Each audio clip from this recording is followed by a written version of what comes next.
Hello, everybody, and welcome to Gene's Reviews from a regular dude here in my car.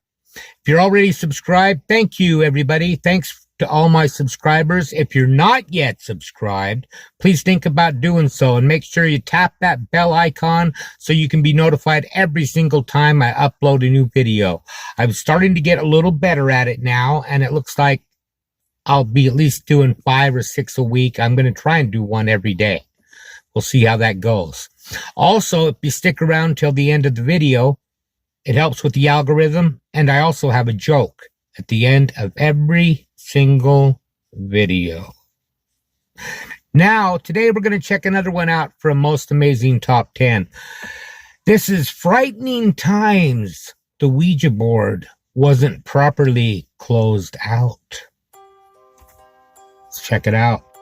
Ever wondered what happens when you forget to properly close out a Ouija board session? Brace yourself as we dive into some of the most chilling tales of unexplained disturbances, creepy encounters, and ghostly phenomena that followed when people skipped the all-important goodbye. Imagine just having a nice, fun time with your friends and deciding I personally to contact the other don't side think you even when need things the take board. A horrifying turn for the worst. That is exactly what happened to this Reddit user. They wrote, quote, "So my friends and I were playing with a Ouija board last night, and of course, we totally spaced on saying goodbye. Fast forward to this morning, I wake up and find the planchette sitting right on my pillow. I'm talking, it's just chilling there like it's got something to say. The weird part is, I hadn't touched it since we put it away last night. I didn't even move it when we were done. Maybe your friends are playing a prank. Out, I just left it there until my roommate came over to check it out. We ended up tossing the whole board and planchette in the trash. Safe to say, I'm not taking any chances with that thing again." Fair enough. I gotta say, I've heard of them doing that and then it coming back. You're ready for this you gotta burn it if you forget to say goodbye. This next Reddit user wrote, quote, "So I wake up one morning and find 3 long, deep scratches on my arm. I definitely didn't have them before I went to bed, and I'm not exactly the type to sleepwalk into anything sharp. The scratches were pretty fresh and red, like something had really clawed at me. The only thing I can think of is that Ouija board we messed with the night before. I don't know. We were so caught up in the whole session, and we didn't even think to close it out properly. I didn't feel anything during the night, but those scratches are making me seriously question if we brought something home with us. I'm keeping an eye out for any more." I've had an experience where I woke up with scratches on my head. And I believe I was really stressed at the time. I do remember that. And I think I did it in my sleep. So I think that's what this could be. Could have been done in her sleep, or could have been some kind of a bug or something. Maybe change your sheets on your bed. More weird stuff, and definitely not touching a Ouija board again. Yeah, that's some like Ed and Lorraine level demonology, you know? I don't know. Scratches are like, whew, we gotta get a priest. I would never touch one in the first place. I never have. I've never seen one in person. Really. Have you ever had a reoccurring nightmare before that you were trying so hard to figure out why it kept happening? What is my subconscious trying to tell me, so that you can eventually find a way to stop it? This Reddit user definitely experienced a little something like that. They wrote, quote, "So ever since we messed around with that Ouija board, I've been having this freaky recurring nightmare. It's always the same. I'm running through these never-ending dark corridors, and there's this shadowy figure chasing me the whole time. I wake up every morning screaming and drenched in sweat. It's like I'm stuck in a horror movie every night. I didn't really think much of it at first, but when it kept happening night after night, I started connecting the dots. It all started right after our Ouija board session. I'm seriously considering getting some sage, or maybe even having a professional cleanse the place, because this is just too much." It definitely wouldn't hurt. That's why I don't like dreams. Dreams, nightmares, I don't know, man. I just want some peace when I go to sleep. Let me know your thoughts and feelings about dreams. Okay, I had a reoccurring dream when I was a little kid. I used to have the same one over and over again. It was really bizarre. But my mom was coming after me, trying to kill me in my dream. And she looked like a witch. She looked like really scary and everything. And I remember having that dream over and over and over again. And I know why I had it. It's because she took her false teeth out one night and scared me. And it like stuck in my mind when I was a little kid. And I kept having that dream over and over and over again. And it scared me so bad because it was so unlike my mother. But at least I know why I had it. Nightmares. Do you like them? Do you hate them? So my friends and I decided to get a little spooky one night and used a Ouija board in my basement. Things were going pretty chill until we got this seriously creepy message. Just as we were about to wrap things up, my buddy starts making fun of the whole thing, saying he didn't believe any of it. Out of nowhere, the board starts spelling out, "Close the door." We thought it was a joke, so we laughed it off and, just went on.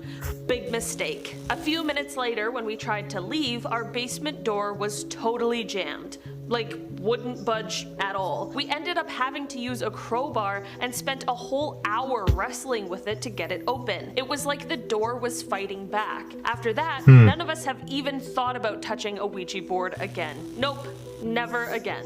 I don't know, maybe that's just a lesson in, don't roast demons? This Reddit user was in for a terrifying time after a spooky Ouija board session when an unsettling figure appeared at the foot of their bed, leading to a series of eerie disturbances that haunted their nights. They wrote, quote, "So me and my friends had this epic Ouija board session one night, and of course, we forgot to say goodbye. Huge rookie mistake. That night, I wake up in the middle of the night to see this dark, shadowy figure standing right at the foot of my bed. No face, just this creepy, faceless silhouette. I was totally paralyzed with fear. Finally, I managed to reach over and flick on the light, and poof, it was gone. But here's the real kicker. Ever since that night, my house has felt super off. Like there's this weird, unsettling vibe that wasn't there before. We still can't figure out what that thing was or why it decided to visit me, but it's safe to say I am never skipping the goodbye part." Right. Whispering or just don't usually even play creepy, with so one. when it has to do with a Ouija board, you know that something has gone seriously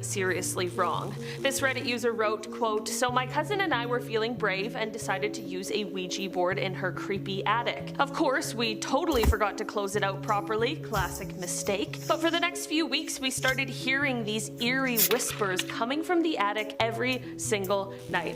I gotta pause there. Why would you do the Ouija board in the creepiest part of the house? That's the do it in, the whole living point. room or something. I understand you know what I mean? that. 'Cause now whispers from the attic, Gotta set the way worse mood. than it could have been. It wasn't clear what was being said. It was like this constant jumble of words and noises, but it was definitely trying to communicate something. We'd lie in bed, ears straining, trying to make sense of it. Finally, after a few sleepless nights, we decided enough was enough and called in a priest to bless the house. It was a little dramatic, but hey, the whispers stopped right after, so we figured it worked. Never doing that again. Honestly, I don't think that there's any move that's too dramatic when you're hearing whispers in the attic, alright? Yeah. You gotta call the police, the priest. Honestly, call fire just in case. You know, Whatever you gotta call religion you everyone. are, So just my call your roommate and I were church. messing around with a Ouija board one night, and we were both so wiped out that we totally forgot to close it. That night, we started hearing these weird knocks on our bedroom door, like every single hour on the hour. It was freaky and relentless. At first, we thought it was just the house settling or something, but it kept happening. The knocks were so persistent we couldn't get any sleep. Finally, after a sleepless night, we realized that we'd messed up with the board. We got up, did the whole closing out thing, and said our goodbyes, and the knocks stopped immediately. It was like a switch had been flipped. We learned the hard way that if you don't properly close out, things might just come knocking. Come all literally. the way in, Sometimes maybe. it's not about when an item gets misplaced. Sometimes it's more about where that item is found. This Reddit user wrote, "So my buddies and I were messing around with a Ouija board one evening, and of course, we completely forgot forgot to close it out. Fast forward a few days and I noticed that a coin I always kept in my pocket was just gone. I searched everywhere, but it was like it just vanished into thin air. Then out of nowhere, a week later, I find the coin sitting on my dresser. That's not even the worst part.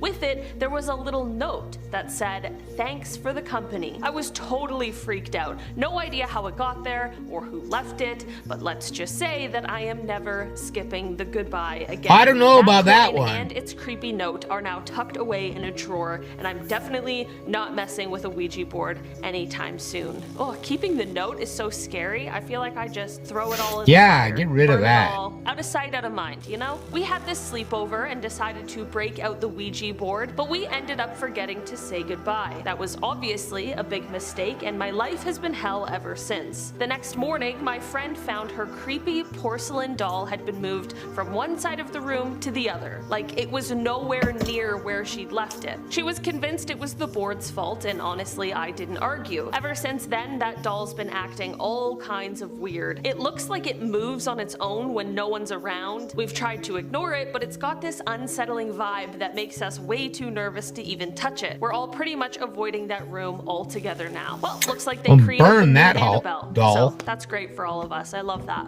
Maybe we'll get another. Set it on fire. So my friends and I were messing around with a Ouija board one night and totally forgot to say goodbye. A few days later, this weird cold spot showed up in my living room. No joke, it was freezing cold. Like somebody had left a window open in the middle of winter, but the rest of the house was perfectly warm. It stayed there for days, no matter what we did to warm it up. We were all getting super creeped out, so we finally decided to get rid of the board, thinking that that might help. As soon as we threw it out, the cold spot vanished. It was like it never existed. I've never felt we didn't that. waste any time and I've made never sure to do a full had a house cold cleanse. spot. Have any of Definitely you? learned our lesson. Never forget to say goodbye again. All right, guys, that has been our list for today. Thanks so much for checking it out. Let me know if you would use.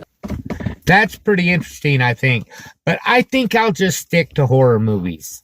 I love watching horror movies, but I'm not going to play with the Ouija board. How about you? Let me know what you thought of that in the comments down below. Now it's time for a joke. The Queen of England used to send a letter when people would turn 100. It's kind of like a congratulations. Now, Prince Andrew sends a text when they turn 14.